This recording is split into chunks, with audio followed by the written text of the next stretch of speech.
Hi, my name is Christopher Swenson, and I'm here to talk about going as fast as possible in Rust, an in depth look at optimizing the quadratic sieve. So, just a quick about me. My name is Christopher Swenson, like I said. I'm currently a software engineer at HashiCorp. Previously, I've worked at a bunch of companies, and I am particularly passionate about programming and math and stuff like that. And so, what am I here to talk about? Well, it's like I said, it's the quadratic sieve and in Rust. And so, a kind of a quick outline of what we're going to talk about is go into some depth on the quadratic sieve. Don't worry, the math is not too scary. I think everything in this talk can be approached with like a high school algebra level of mathematical knowledge. Nothing more than that should be required. We're going to go through kind of a basic Rust implementation of the quadratic sieve, and then we'll then start working on optimizations from there. So first off, before we even get started on the quadratic sieve, what exactly is factoring and why do we care? The goal of factoring is to factor some number, probably a large number, into its prime factors that divide it. Is a pretty important problem in security. So cryptography uses how difficult this problem is of factoring a large number in as the basis of security in some protocols like RSA, and hence SSL and TLS use that as well. Typically, when I say a large number, I'm talking about thousands of bits in size, hundreds of digits. But typically, I think about things in bits because programmer. So the quadratic sieve in particular is an algorithm for factoring numbers that works really well for numbers roughly in the 100 to 300 bits in size. It is no longer the fastest algorithm. It was surpassed in the late 80s, early 90s, but it is pretty simple, and it only requires, like I said, kind of basic algebra to know the basics. And I think it's a really cool like programming meditation to sort of sit down and kind of practice programming it. Like it's a great way to like meditate through like some programming mantras or coding exercises, kinds of things. I think everyone should do it. I think it's a lot of fun, which is why I'm here to talk to you. Some of the motivation for this, for why I'm giving this talk now, is I was taking a look at MSieve, and MSieve is a program written roughly 20 years ago. At least it was started 20 years ago by, I hope I'm pronouncing his name correctly, Jason Papadopoulos. It was sort of his own exercise in understanding these algorithms, in particular the quadratic sieve and the general number field sieve, which we won't talk about, but it's a even faster algorithm. It's a program that is honestly just like a masterpiece in programming. It's beautifully written. It's extremely fast. It is mostly C with just a little bit of assembly here and there. But it's really also meant for x86, and it also kind of hasn't been updated much since the 2000s. It was updated maybe just a little bit here and there since then, but most of the development was completed almost 20 years ago now, 15, 20 years ago. And so I thought to myself, looking at this program, like what would it look like if I implemented it in Rust instead of C? Or at least took most of the ideas and implemented them in Rust instead of C. Like, does that bias anything here in 2023? Like, have compilers done a better job? What could we learn from this? And also, I think it would just be kind of fun to tinker with it. So I'm going to mostly be focusing on like a single thread, single core, all Rust implementation, no GPUs or anything too fancy like that. Just plain Rust for the most part. And I thought, when I was doing this, like, it'll take a week. Like, it'll be fine. Like, I'll spend a week doing this. Like, how hard could it be? And this famously, took Jason years to really understand and get good at. So, yeah, I started this earlier this year, and it is still, I would say, a work in progress, but I've had a lot of fun doing it. So, to kind of understand the quadratic sieve and dig into it, I want to try to highlight like this hopefully piece of algebra that may or may not be embedded into your memory in the way that it is mine. But when I see two squares being subtracted like this, I immediately think, oh, right, that is the product of these two numbers, right? A plus b and a minus b multiplied together will give you a squared minus b squared. This sort of is a pretty famous like mathematical identity, and it turns out this is the core of what we'll be looking at today. Is really just trying to come up with a difference of two squares that will give us a chance at trying to factor a number. So if we could express somehow our large number as a difference of two squares, we could then try to see if when we take a plus b times a minus b, it gives us factors. That's really what like it boils down to, all the algorithms that we'll talk about today. The first algorithm is really just the most basic way to do that, I'd say, Fermat's method, which is you sort of look around, you have your big number n, and you start looking around for perfect squares around square root of n. And let's say you find one. So a squared is a square, and you can then check if a squared minus n is also a square b squared. And if so, then you have a shot now. You have a plus b and a minus b that when multiplied together give you n. And then you can compute the greatest common divisor of a plus b and n, or a minus b and n, to try to find those factors. And you get about, because of math, you get like a 50-50 shot every time you find such a pair of numbers. The greatest common divisor is extremely fast to calculate, by the way. So this is not a worrying part. Really, the slow part is trying to find these perfect squares. As you get the numbers larger and larger, these become extremely rare. The quadratic sieve is a way really to find those, I wouldn't say perfect squares, but basically to construct those squares in a much faster way. So it itself is actually, it's not only a refinement of Fermat's method, it's actually a refinement of another method called Kraczyk's method, which is a slightly simpler way to find them, but we're going to skip straight ahead to the quadratic sieve. So instead of finding a single a squared, so before we looked for one a squared that gives you another square when subtracted from n, basically. So now we realize that as these numbers get very, very large, hundreds of bits, hundreds of digits long, the probability of finding a single a squared where a squared minus n is also a perfect square is basically zero. It's just never going to happen. So what we can do is start looking for repeated factors in these a squared minus n. So we look through multiple squares, a squared, a1 squared, a0 squared, find out what they are when subtracted by n, and see if we can find a bunch that when multiplied together will give us a perfect square. So we do this by looking for a squared minus n that have a bunch of common factors together. And then hopefully when we multiply them together, those common factors will all add up to even exponents, so that it'll be a square. And by the way, just some terminology that I might use.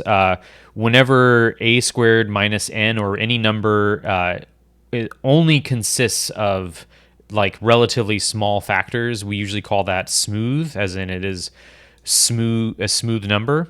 And anytime we find an a squared minus n where that is smooth, we also call that a relation. So the relationship between a sub I and a squared minus n is kind of the relation. So just some terminology that might come up later. So if we find a bunch of these entries such that a squared minus n is smooth, then that will give us essentially, when multiplied all together, all those common factors will hopefully also be even exponents, and then that gives us essentially an equation that looks a lot like this. So a squared times something else squared times something else squared is equivalent to b squared, and that is essentially telling us that those two squares, when subtracted, give us n, maybe times some factor, but that's okay. And then we can then use that to try to factor factor our n in the same way as before. We multiply all the a's together and then plus or minus b and take the greatest common divisor, and that gives us a shot at factoring our big N. So that's a lot of like symbols. None of them I think is particularly difficult, but I think it'll make a lot more sense with like a really practical example. So I picked a concrete example to kind of go through. So let's talk about the number 493. Not a large number. I think this will hopefully be approachable. So if we first want to start looking at the square root of 493 for, where we're going to start searching for relations, searching for smooth numbers, we start at 23. Because 23 squared is slightly larger than 493. If we were to just start looking around 23, we notice we can just spot maybe like in like a REPL or something, two relations. So our two relations are 26 squared minus 493 is equal to, and you can multiply it out on a calculator or something. You get 183, and that is 3 times 61 is the prime factorization. Ironically, in the middle of our factoring algorithm, we have to factor a bunch of smaller numbers. And that's just how it goes. And then we find another relation. If we look at 35 squared minus 493, that is 732. And that factors out to 2 squared times 3 times 61. And if you're keen-eyed, you might see that if you multiply these two numbers together, you do get a perfect square. You get 2 squared times 3 squared times 61 squared. And so this allows us to construct this equation here. 26 squared times 35 squared. These are the numbers on the left-hand side here. And then minus these squares is equal to some multiple of 493. And this allows us to try to factor 493. We construct our a plus b and a minus b, so 26 times 35 plus 2 times 3 times 61, and then the other side gives us these two numbers. And if we check the greatest common divisors, we find that 29 is a factor and 17 is a factor, and indeed, that is the prime factorization of 493. So that's really it. Like we're going to go through a lot of optimizations of this, but this is the basic method of the quadratic sieve: is look around the square root for smooth numbers like this, use those to generate these relations, and then these relations can be used to construct these two perfect squares like that.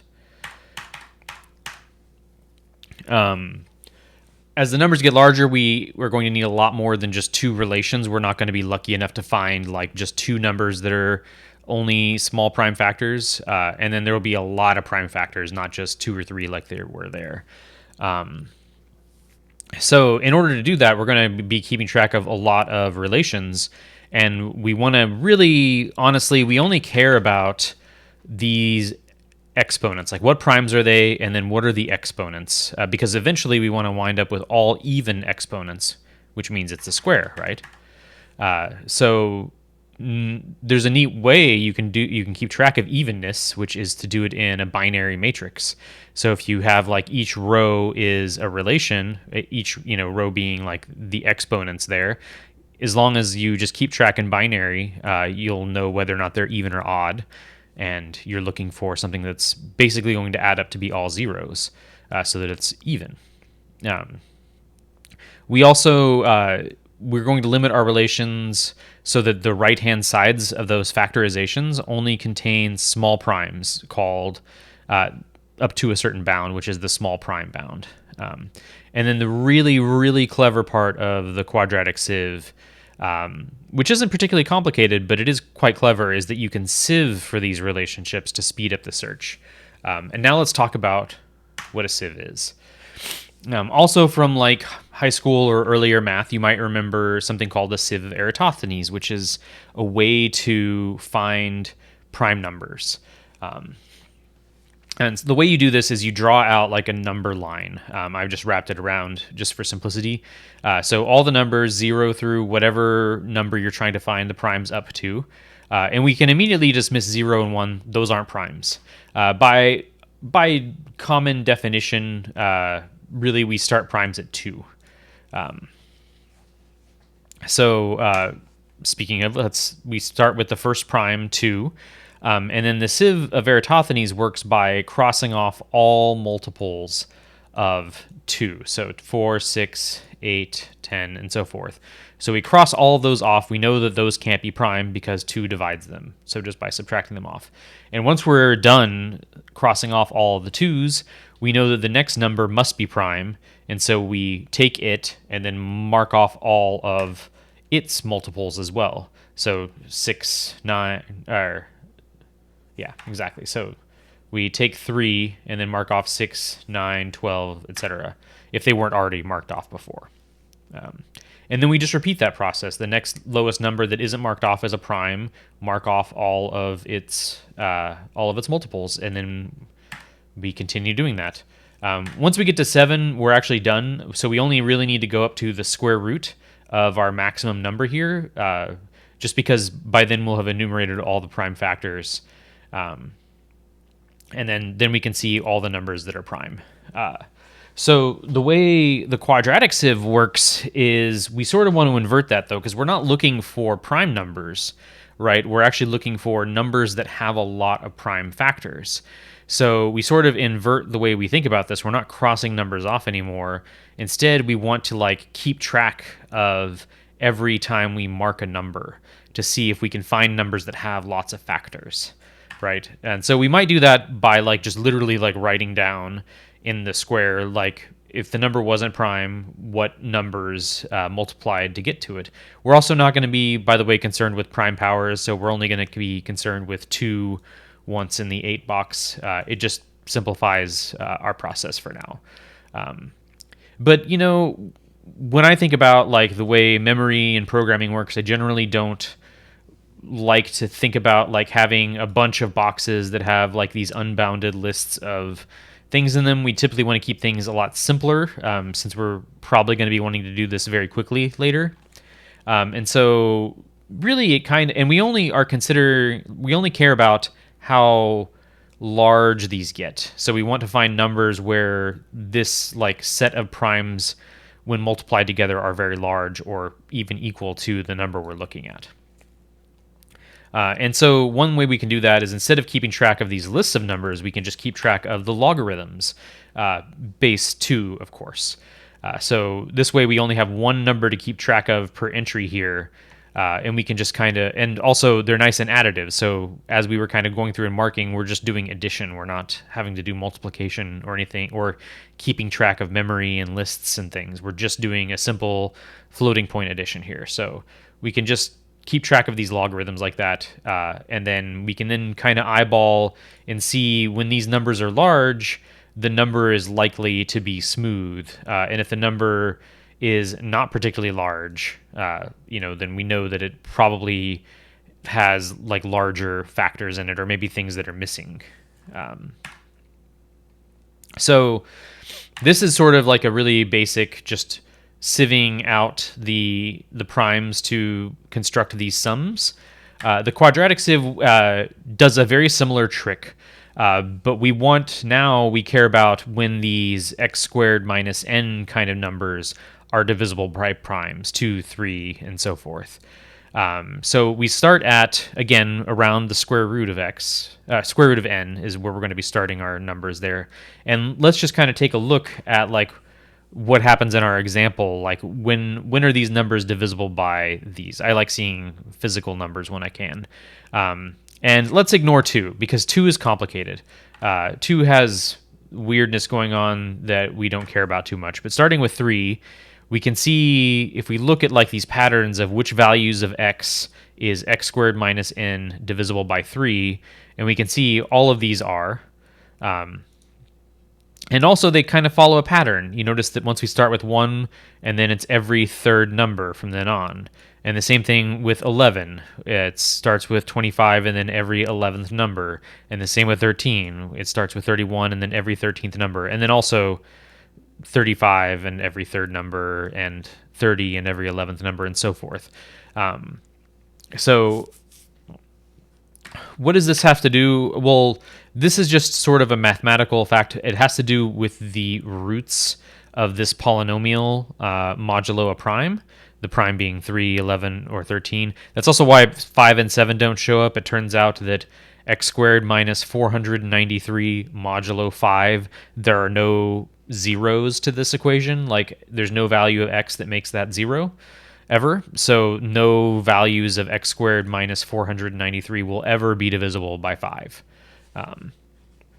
So interesting. We're not going to go and care too much about the details of these calculations here, but I wanted to let you know that's how we're setting the stage, is that once we sort of discover these roots of this equation modulo these primes, that sets us up for how we can sieve out these numbers. So just like before, where we're in that big grid or that big line, in fact, we can start marking off multiples. We can do the exact same thing here. We can mark off multiples of 3, 11, and 13 such that x squared minus n is divisible by 3, 11, and 13, and so forth. And if we do that, we can then start looking for ones that get hit a lot by those primes. And then those tell us likely places where smooth numbers are probably going to be, which will then help us construct squares to kind of tie it all back together. So that's like the basic overview of the math. And from here on, let's talk about some code, because, programming, I'm a programmer primarily. I like to think in code, and I did promise some Rust. So let's talk about Rust. I'm not going to go into like an introduction to Rust or anything like that. I'm just going to kind of start showing some code.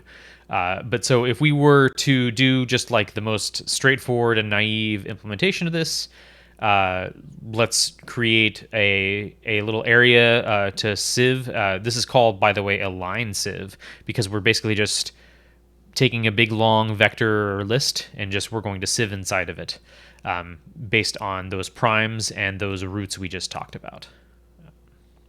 So the basic structure of this is, we initialize our sieve area, and then we enumerate for every single prime. We do a quick calculation to find, we're going to need the square root of the number as part of our starting point. And we also want to keep track of the logarithm, because that's how we're going to mark the numbers.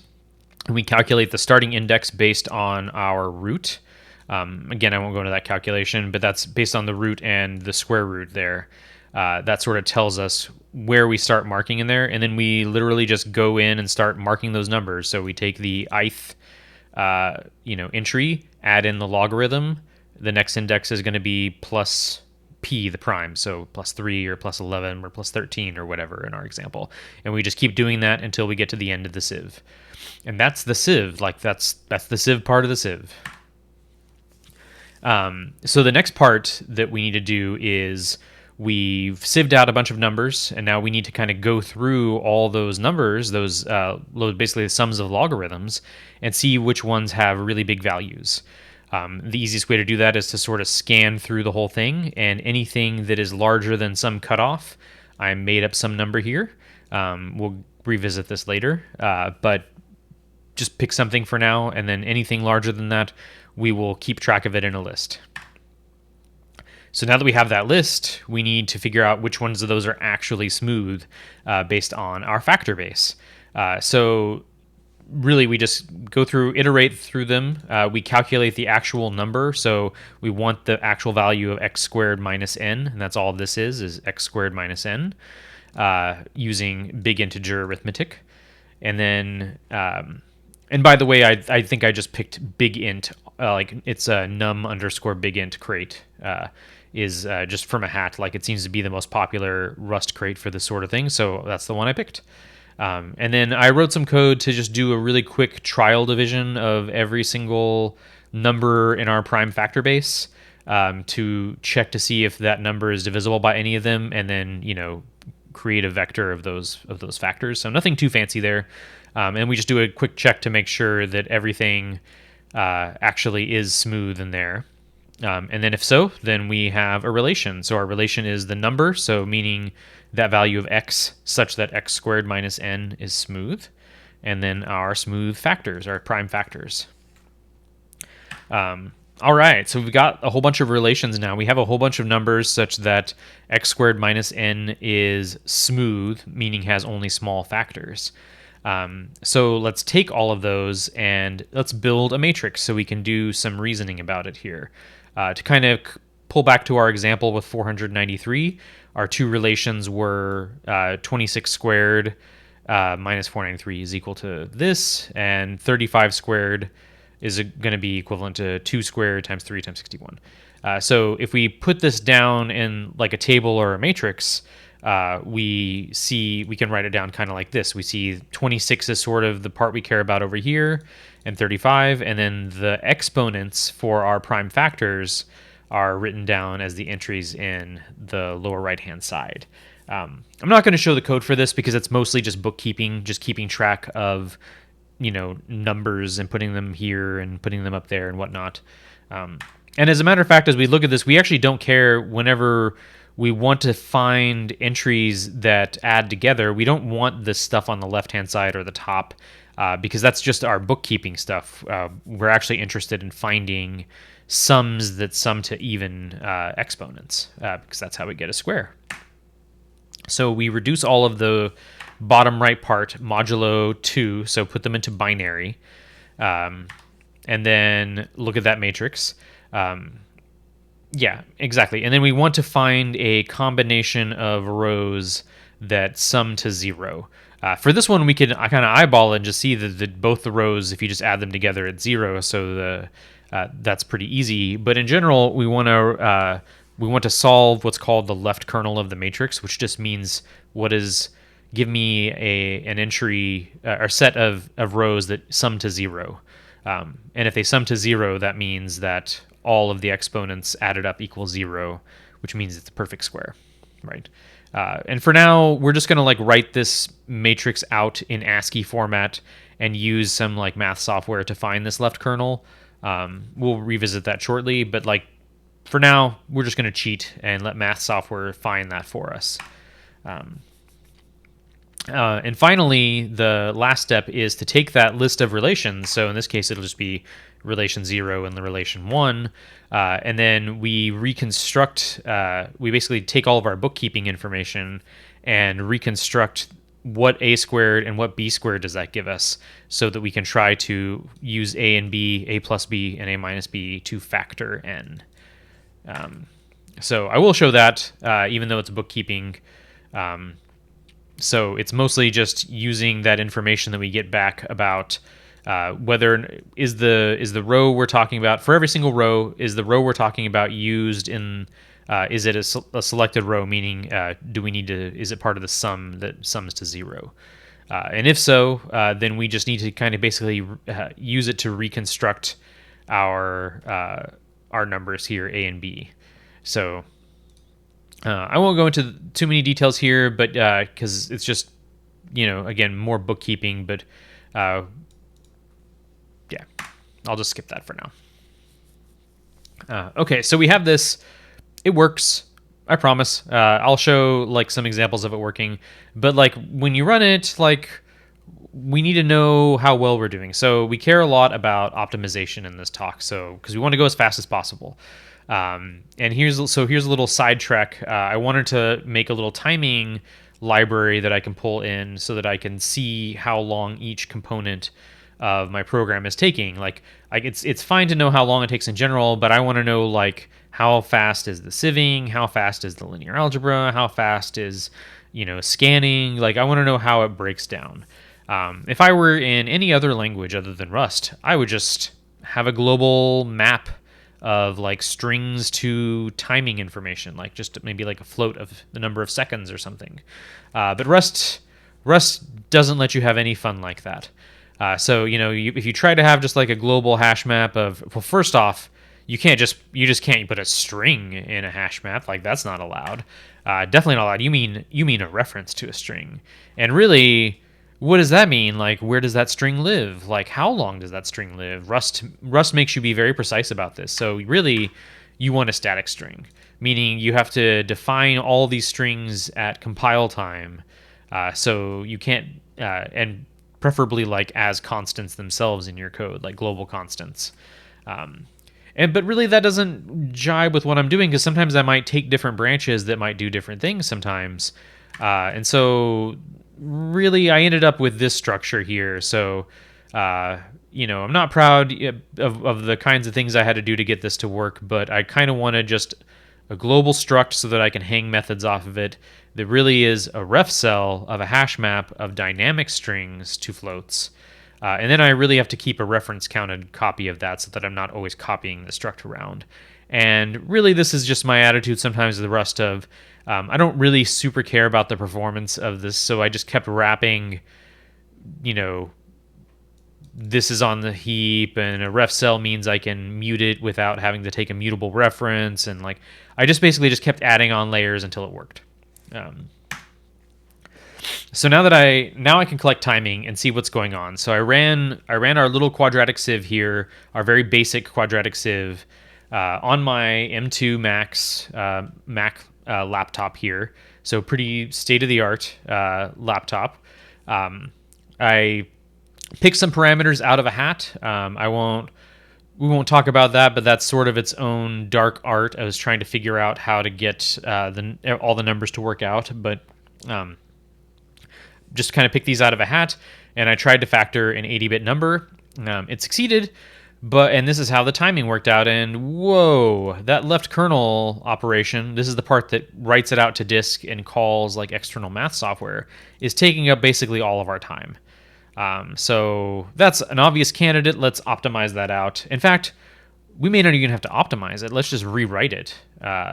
So like maybe just calling out to Sage is a bad idea. Sage takes like a second just to boot up, and it's not particularly efficient at reading in this matrix, because then it has to interpret it all as Python code, and that's not particularly fast either. So let's instead, I just again kind of looked at like what are popular crates for representing matrices.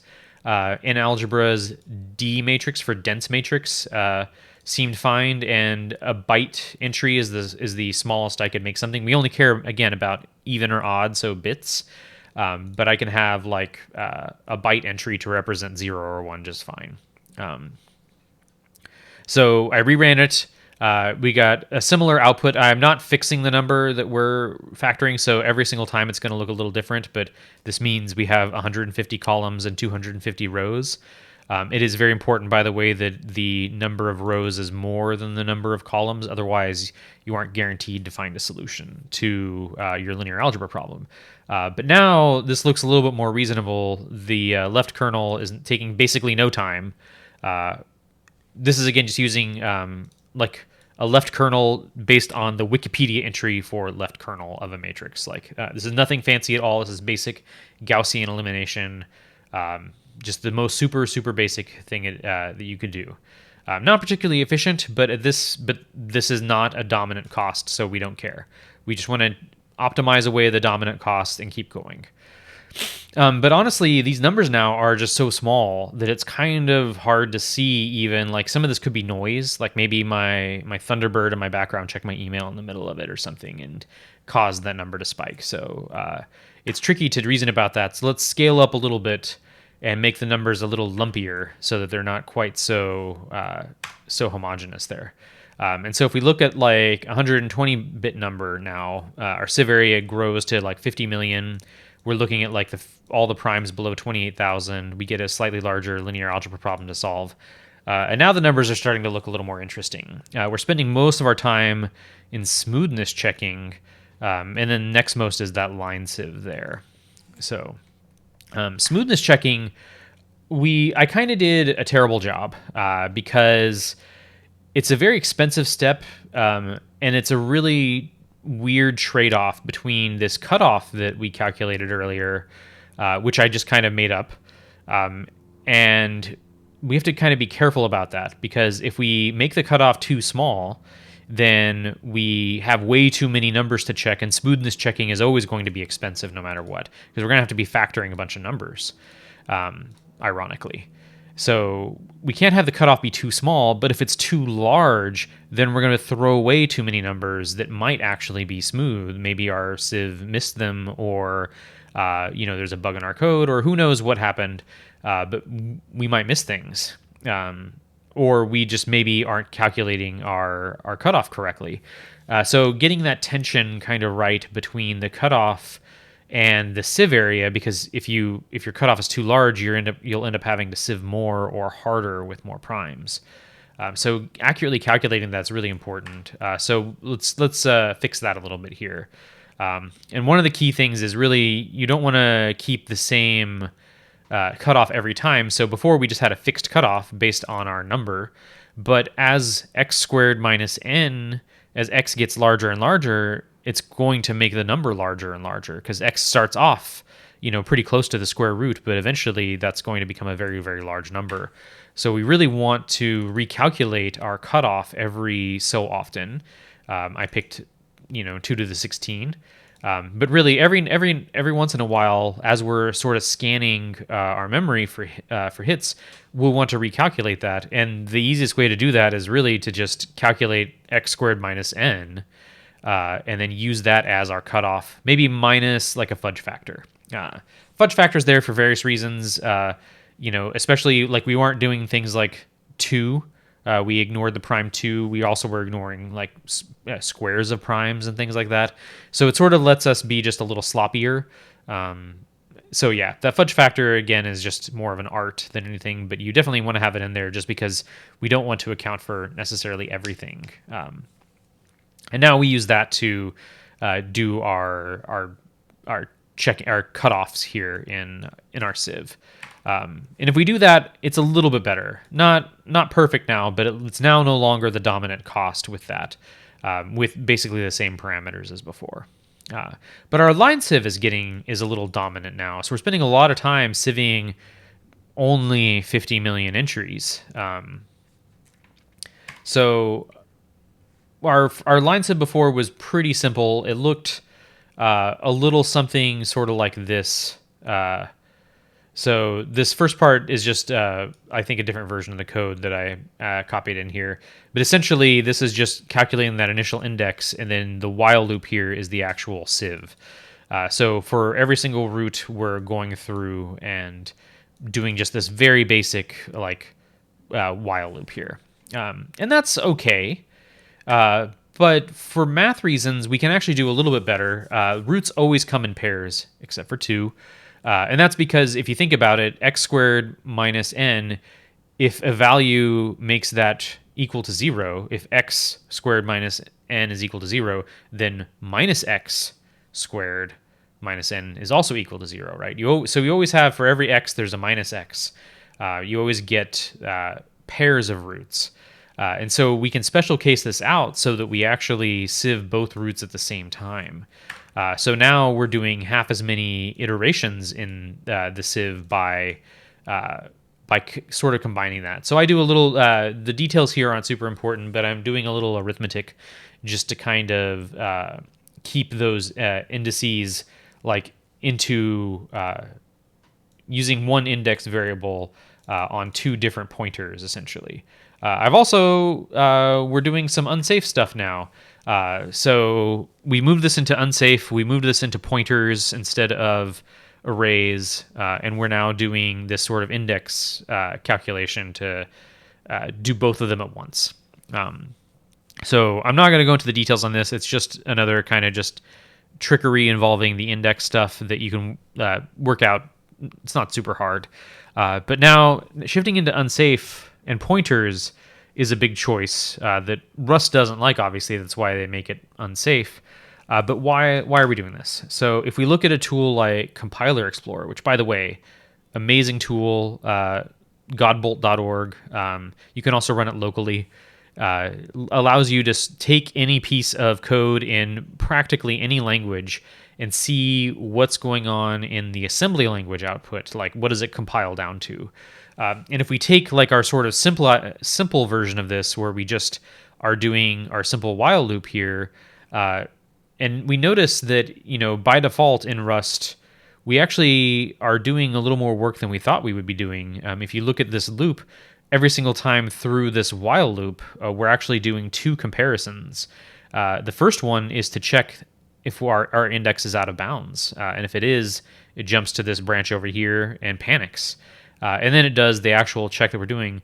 But we know that we're not exceeding the bounds because our index is explicitly saying we're only doing this while we're less than the area, which is the sieve bound, like the bounds of that array or slice.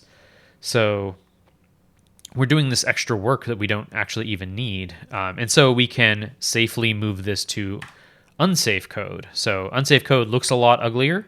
They don't make it easy, and it's maybe a lot harder to understand because of that. But now we've eliminated that whole extra branch, and our while loop is much tighter and much faster. So that helps us a little bit, not a lot, like maybe a few percentage points there. It's hard to compare run to run. We were at 0.335 seconds, and now we're at 0.27 seconds. So it's not like a ton better, but it's the kind of optimization that we're going to keep rolling with now. In order to get better at optimizing this, though, in order to get to bigger and bigger numbers, we're really going to need to talk about memory now. So memory in modern processors, since basically the 90s really, is split into 3 to 4 layers. We have 2 to 3 caching layers.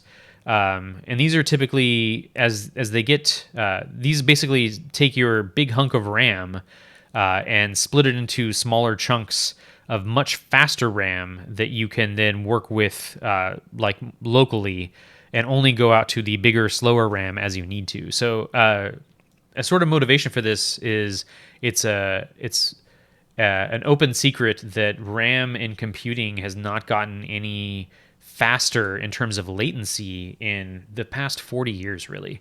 So we've been sort of stuck at like this 100 nanosecond barrier of RAM for forever. It's gotten faster in terms of bandwidth, and some of that is due to things like parallelization, but really RAM is still as slow as it's ever been. And some of the ways we combat that is by adding caching layers so that we have faster, smaller, much quicker to access pieces of RAM that we can use. And you might also, looking at these numbers here, so a typical computer might have 32 gigabytes of RAM, but only say 16 megabytes total of even the slowest cache. And our sieve size is 50 million, and each of those is a 4-byte float entry. So that's 200 megabytes of our sieve area that we're constantly like iterating through. So meaning it's going to pull it into cache and then take it out of cache to load in the next segment and put it back into cache and so forth. So we're doing a lot of cache misses and just constantly going through this. So what can we do to do better? Well, the first thing we could do is we could take off this factor of 4. We could eliminate floats. So we don't really need that level of precision, to do this. We could just simply replace those with bytes. So we basically have like an 8-bit, I wouldn't say float, but basically just an 8-bit number representing that logarithm. So we just round the numbers a little bit more. Less precise, but that's again why we have that sort of fudge factor. So we do that. We switch it out to bytes. Now our sieve size is still 50 million, but now it's now only 50 megabytes instead of 200. So 50 megabytes is much more manageable. We're still going to be thrashing in our cache a bit, but now it's a fair bit better. I'd say now the smoothness checking is starting to become the dominant cost again. But these numbers are now getting a little low. So let's bump up the size one more time just to make the numbers lumpy again. And to make us just see how things are going. And as we bump up the numbers, we actually see that we're still spending in general a lot of time doing our line sieve. So what's the next thing we can do? We're still sieving over that really large, like 50 megabyte area. And actually now it's gotten worse as the numbers get larger. We're now up to 250,000 bytes, so 250 megabytes, which we're then iterating over, hundreds or maybe even a couple thousand times. So could we take advantage of those caches to do even like maybe better? Somehow concentrate our sieve in certain areas so that we're not thrashing quite so much. And that's exactly what we can do. So this is an innovation, I believe, of MSieve, where we can split the sieve into 2 halves. Essentially, we create a bunch of, I think incorrectly call these hash tables. Maybe not incorrectly, but they're not really quite hash tables. But essentially, we want to split the primes into 2. two different sizes of primes. We have medium primes, any prime larger than 3 times our cache size. Our L1 cache size before is some small number of kilobytes generally, which I will talk about in a little bit. But generally, we look at these primes that are larger than 3 times the L1 cache size, so any numbers that are larger than like 100,000 or something. And then instead of sieving those at all, those are all going to be like all over the cache. Like they're each entry is going to like miss any cache block, and so it's going to cause thrashing. So rather than even doing those sieves at all, we calculate what the update would have been, and instead of adding it to memory, we put it into one of these buckets. So we basically say which L1 block would that have gone in, which block of our cache would that have gone in, and then store that update, and we'll save it for later, and then we'll actually add those back in as we do the L1 block. So, and then after we've done all these medium updates where we basically just accumulated entries that we're going to worry about later, we then look at every L1 block of our sieve area, like so basically 32 or 64 or even 128 kilobytes at a time, and we sieve all of the small primes. So all the numbers that are less than that L1 block area or 3 times that L1 block area, we'll go ahead and sieve those out, but we stop at the end of the block. So we're only looking at one L1 size chunk at a time. And then after we do all the small primes for that, we add in these medium prime updates that we pre-calculated, add those in, and then move on to the next block. So just to kind of visualize this, we have our whole sieve area here that's this big long block.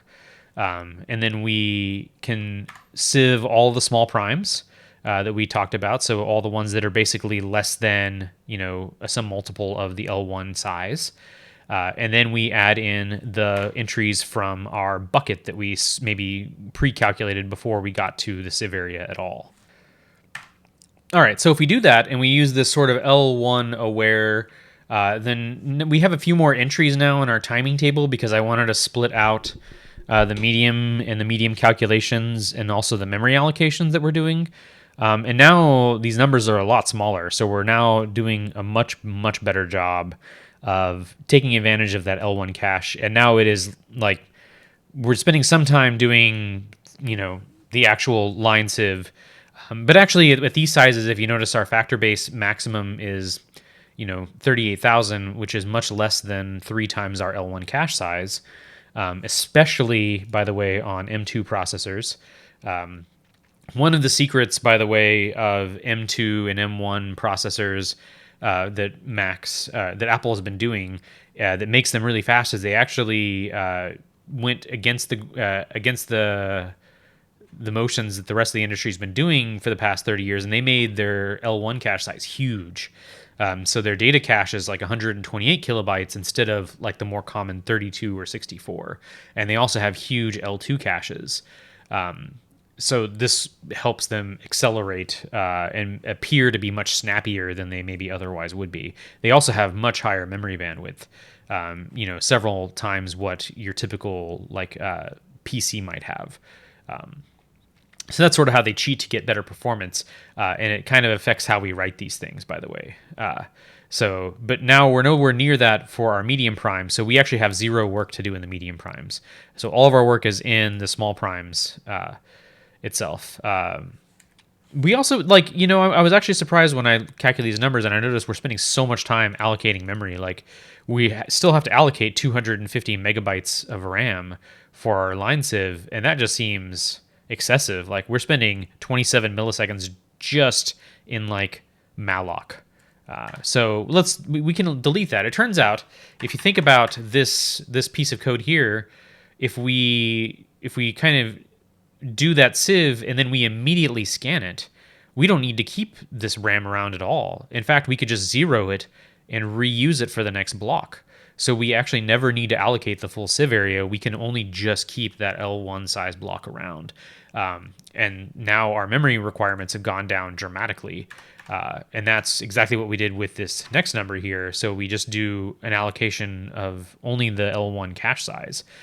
So now our allocation went to 0. Like, the actual sieve time didn't really change.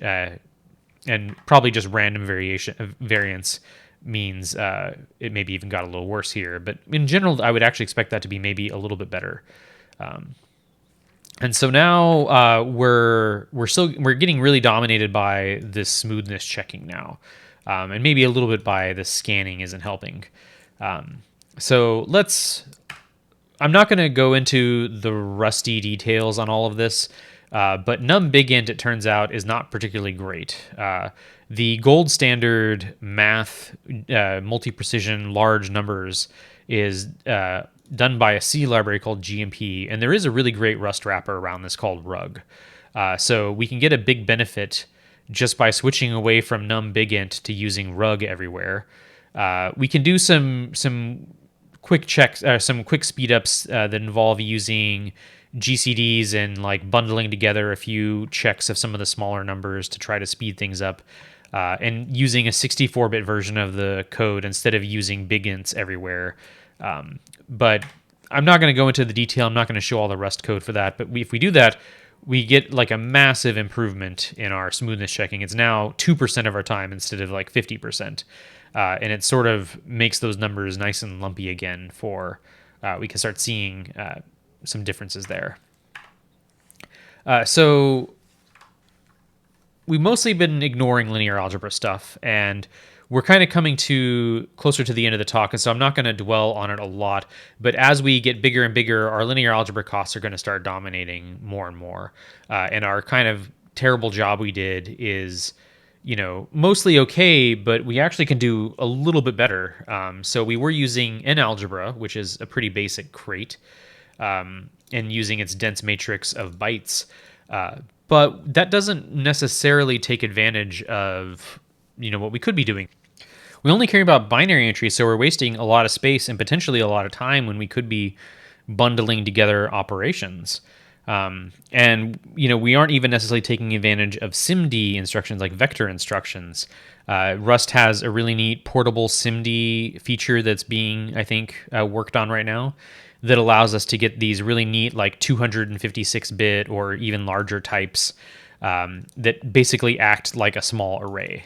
You can use them interchangeably, but they have operators that can be used efficiently. And so I did some experiments to where I did like a 220-bit factorization, which gives us about roughly 11,000 by 11,000 matrix. And our sort of naive code using D matrix was taking 20 seconds to run. And so I was like, well, what if I just built the most basic possible binary matrix implementation where I stored like bits in a 64-bit word, like just the standard, like basically D matrix U64, but I implemented it from scratch, and it only needs to support the operations that we need, which is just, adding together rows and stuff. So I did that, and our time immediately dropped by a factor of almost like, I'm not even sure, 2.4 into that, like by a factor of almost 8 or something. So, and then I also then for an experiment was like, well, why stop at just 64 bits? Why not try like, 512 or 1024 bit numbers instead and use these SIMD instructions? And it turns out they typically do worse. And this is again on my laptop. And part of the reason for this, I suspect, I haven't had time to dig into it too much, is that the ARM processor isn't great at vector instructions. It uses the Neon instruction set, and it's just not nearly as good as like the x86 AVX instructions and stuff like that. So we just don't get a very big benefit from moving to these SIMD types. And this is universal across all of I tried basically every combination of SIMD types I could, and I never got a performance benefit out of it. I think it's also because LLVM is smart enough to drop down and use those instructions sometimes. So this is where the smarts of the compiler actually help this kind of basic case more than I thought. SIMD helps us actually quite a bit with linear algebra, but another place where but it doesn't help us.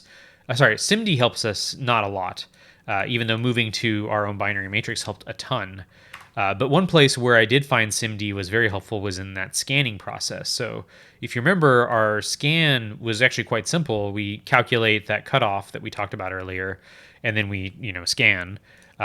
If we make that a little more complicated and use these SIMD constructs, it makes the code a lot uglier to try to do this efficiently. But basically, it's the same thing. We're doing a check greater than or equal to in this case, instead of, I guess, just greater than or equal to. So we just translate that into this sort of SIMD thing. And if any of those, if any entry is true, like if we got any hits in this block, then it will go through and do the individual check to see if what hits we got. So a little bit more complicated, but we actually get a fairly big benefit there as well. Like another factor of, like I think almost 8 again. So 2% versus 18%. So we're getting a factor of almost 9% improvement, or 9 times improvement by scanning memory this way instead of a byte at a time. And that's even on the M2. So SIMD definitely can help. All right, so where do we get to? This kind of, we'll start our wrap up now, and maybe talk a little bit about this. But the M2 Max processor, I got these timings. So when I started playing around with anything above 180 bits, it starts slowing down quite a lot. And this is just from the nature of these algorithms. They tend to, every time you bump up by a certain number of bits, you get a fairly large slowdown. And so if we compare this to MSIV, so 100 seconds to do a 240-bit number is not terrible. But let's just do a reality check and check what did MSIV get for these sorts of numbers as well. So I ran MSIV as well, but I couldn't just run MSIV. I had to be a little bit fair. So I mentioned earlier that Apple sort of cheated by having these really large L1 caches, which is different from everybody else in the industry who uses 32 and 64 kilobyte caches. And so I recompiled MSIV to use 128 kilobyte cache awareness, as well as 32 and 64. It sort of defaults. So I made a slight update to MSIV to compare this.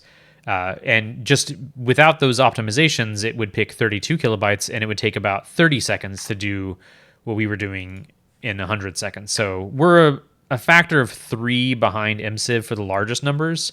For the smaller numbers, it's not quite so bad. But that would only get worse probably as the numbers got larger and larger. But actually, it's a little bit worse than that, because if we optimize for 128 kilobyte cache sizes, it gets about 25 to 50% faster. So just by making that one simple change. So we're still a fair bit behind MSIV, maybe a factor of 4 total, depending on it. Which honestly, for like this experiment, I think being within a factor of 4 of extremely optimized C code is not bad. I'm pretty happy with that for now. I would love to do better, and I might continue tweaking on things to see how much closer I can get. We actually do a little bit better than MSIV for some of the very small sizes, and I think this is just due to parameter tuning. So MSIV has a pretty rough parameter set, and I did a lot of optimization on my smaller parameter sets, so there are a lot more fine details, whatnot. But what is MSIV doing so much better? Well, for one thing, MSIV does way better linear algebra than we do. We're doing very, very naive linear algebra, even with those optimizations that I talked about. MSIV has much better line sieve code than we do, that's highly tuned for x86, and does a better job of avoiding conditional branches inside of a lot of pieces, like its index calculations. MSIV does also a better job. I didn't talk about optimizations for multiple polynomials and things like that, but I do have that in this code that I wrote. But it's not nearly as good as what MSIV does. And MSIV also does a better job of finishing earlier by combining relations as it goes. We do not have that written in this code yet. So what are just some sort of like lessons to be learned here? things I learned about like are Rust and LLVM are really solid performance wise. They've come a long way.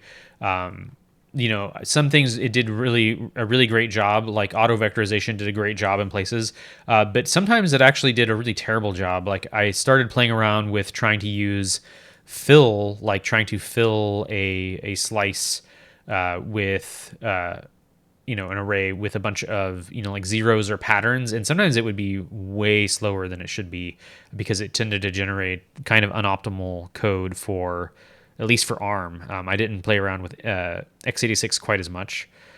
I did really appreciate the modularity of writing Rust. Like I have like 10 different versions of my Civ code, and I can kind of tweak them around pretty easily and interchange parts without having to rewrite everything, which is really nice. So it makes experimentation a lot nicer. And Rust is a lot of fun. I've really enjoyed writing Rust the last few years. So with that said, Rust, where Rust kind of loses over maybe MCiv or C code in general, is Rust has just a brutal learning curve. Like I feel like this is a note here at the bottom, but I feel like I have to do half of the compiler's job for it at any given point. Like trying to figure out how to use that global hash map, and get it working is almost impossible. Like why do I have to be constantly thinking about where everything lives in memory? And some of that like makes a little bit of sense due to like LLVM advances in the past 20 years, but some of it I still feel like I just have to do a lot more thinking about my code than I necessarily want to, or definitely have to do in other languages. And I feel like also Rust maybe encourages people to do like things that you never do in other languages. For instance, I see a lot of like where people declare a function that returns some type, like just a bare some type, instead of a reference to it, even if some type is an extremely large type potentially. And they do this to avoid the borrow checker, because then you don't have to worry about like, do I need to box it, or do I need to return a dine or something like that. But in most languages, you would never do this because this creates a very large value on the heap. LLVM does a pretty good job of optimizing that out so that if it sees you then immediately throw it into like a box, it will generally simplify that to, allocate it on the heap initially, but it's not guaranteed. And sometimes, there might be copying going on whenever you do something like this. So I feel sometimes the type system, as much as it's trying to help you, can hurt you. And make you do things that are bad just to avoid the borrow checker, which the borrow checker is sometimes very difficult to reason about. So I understand that. If you want to learn more about this whole process, really honestly the only book that talks about this in any detail is Prime Numbers: A Computational Perspective by Crandall and Pomerantz. And honestly, this is a great book, especially for programmers. I feel like it's a very pragmatic book that talks about like, here are the algorithms you use to implement this. Here is what this looks like from a very like practical standpoint. It's not extremely difficult to read, I think, for programmers. It does, it's not gonna pull punches with the math, but it's not going out of its way to be extremely abstract or anything. And I think it's pretty approachable. I love this book. I think it's a great book. Obviously, looking at the code for something like MCiv is great. Quadratic Sieve, the Wikipedia entry, has a ton of references also to other implementations. I haven't looked through them all, but there are a lot of them. And in general, it does a pretty good job of explaining the Quadratic Sieve. If you want to like learn more about optimization, like there are so many resources out there. The one I found the most useful in preparing for this talk was godbolt.org. I think the tool is absolutely invaluable for kind of understanding what your code is doing. And then these slides will be available up on GitHub after this. So yeah, thank you very much.